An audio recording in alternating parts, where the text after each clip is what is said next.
What's going on, guys? Pikachu here, and today I am doing my follow-up episode of what I would like to see in Hytale. I already did a video on my Hytale wish list of sorts, but if you guys watched that, you know that in the video I said, if you have any more ideas, let me know what you come up with, so that I could make a follow-up video with suggestions from the viewers and friends on Twitter. I tweeted about it too. I also thought of some more of my own ideas, and long story short, I have a ton of new stuff. So I'm going to start reading it off.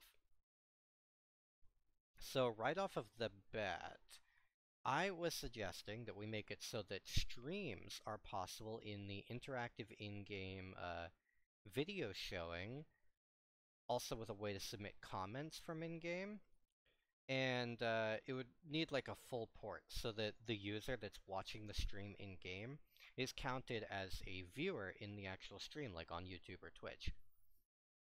I was thinking like maybe even there could be a whole theater dedicated to someone's stream as like a streamer room, and maybe you could even see all in-game who is watching them with you, with their IGNs and everything. I think it would be really, really cool. Just dedicated streamer rooms on the public minigames server, of course, or something like that. In fact, let's go even further. What if our following lists from Twitch or subscriber lists from YouTube could actually link to Hytale if we linked our accounts and say we have our game open? We could get a little notification blip in-game in Hytale whenever one of our streamers that we're following goes live. I just think that whole thing would be a really cool system that I would love to see. Next up, I would love to see proximity-based voice chat, and servers could obviously disable the feature, and then clients could also disable it for themselves. So I think that could be fun. Next up is more for a few things related to usernames. I want 1, 2, and 3 character usernames to be possible, and I want them to be alphanumerical only, but with dashes and underscores. So that basically means other symbols won't be possible outside of dashes and underscores, and then just letters and numbers.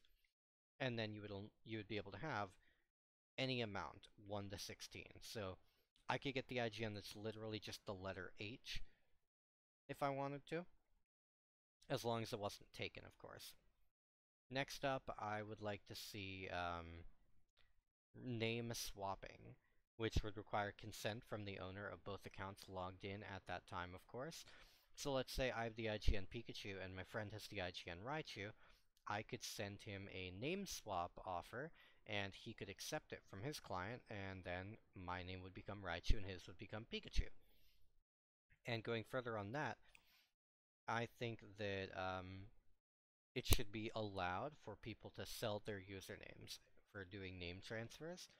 And this would basically legalize the OG selling community, because you wouldn't have to sell your whole account, just the username. I don't know, something like that I think would be cool. And then beyond that, doesn't even have to be name swapping.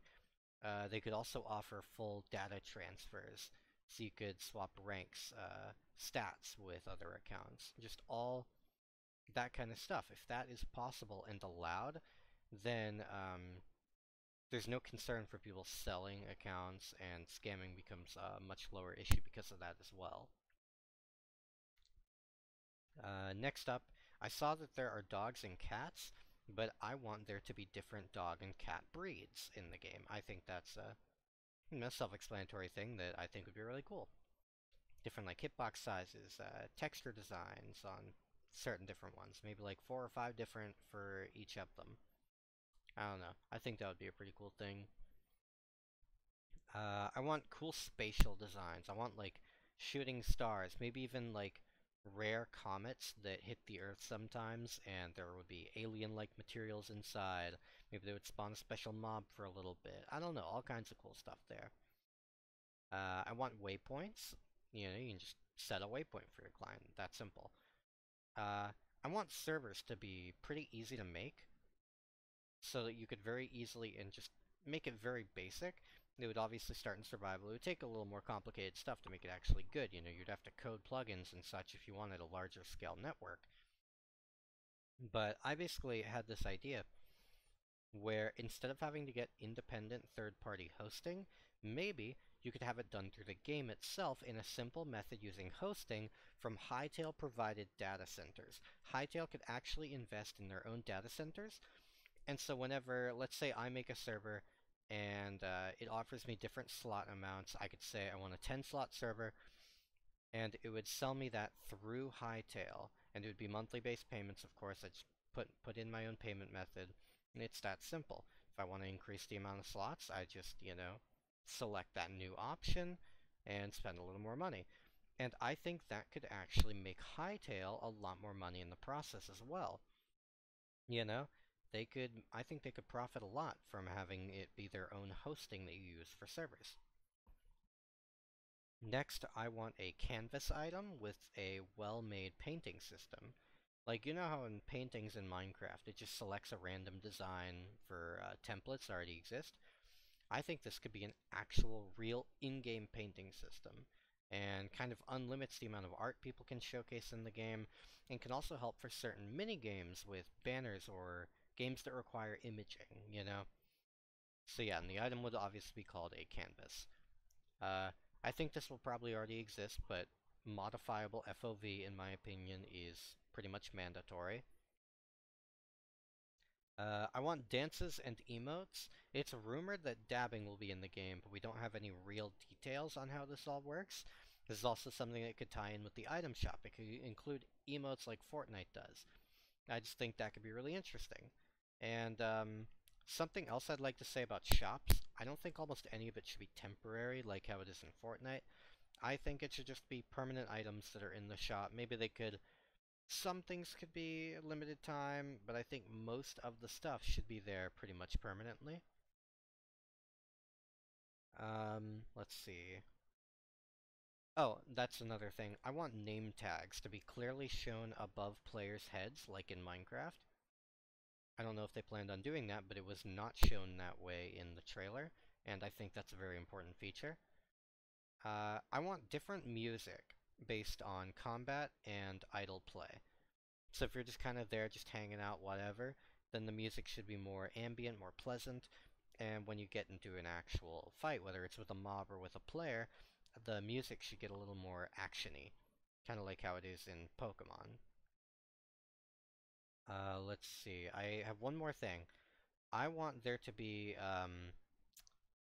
creative difference between the official server and community ones. If someone makes a community server and it's really good and gaining traction, the Hytale official minigame server should not be able to just take it. If the Hytale official server makes interpretations of community server games, they should be required to be extremely different and not encroach creatively on the community servers, because that kind of reduces the viability of us making one in the first place. If I get a creative idea and I make a server for it and it's really fun and people really like it, that would really get me down if Hytale's official minigame server just basically copied it, you know? Like, you know how MCSG was in one of the first major survival game servers, and then Hypixel.net made BlitzSG, which was massively different from normal survival games. That's how I think it should work. If someone makes an original server, then Hytale should not be able to copy it. They should have to be very different if they make an inspired game mode based on it. And yeah, that's actually everything that I had to showcase here. I think that regardless of if any of these are inputted, I can safely say this game mode is going to be extremely fun. Pretty much everything that I wanted to see is all but confirmed at this point, and I look forward to giving you as much information I can in the future. Whenever the new blog post is made or anything, I'm really excited to discuss anything else related to this game. So, yeah, and if there's anything else I want to see, I'll let you guys know about that. Maybe I'll make a part 3 eventually with my second expanded wish list. But yeah, thank you guys so much for watching. I hope you all enjoyed, and I'll see you guys next time. Bye-bye.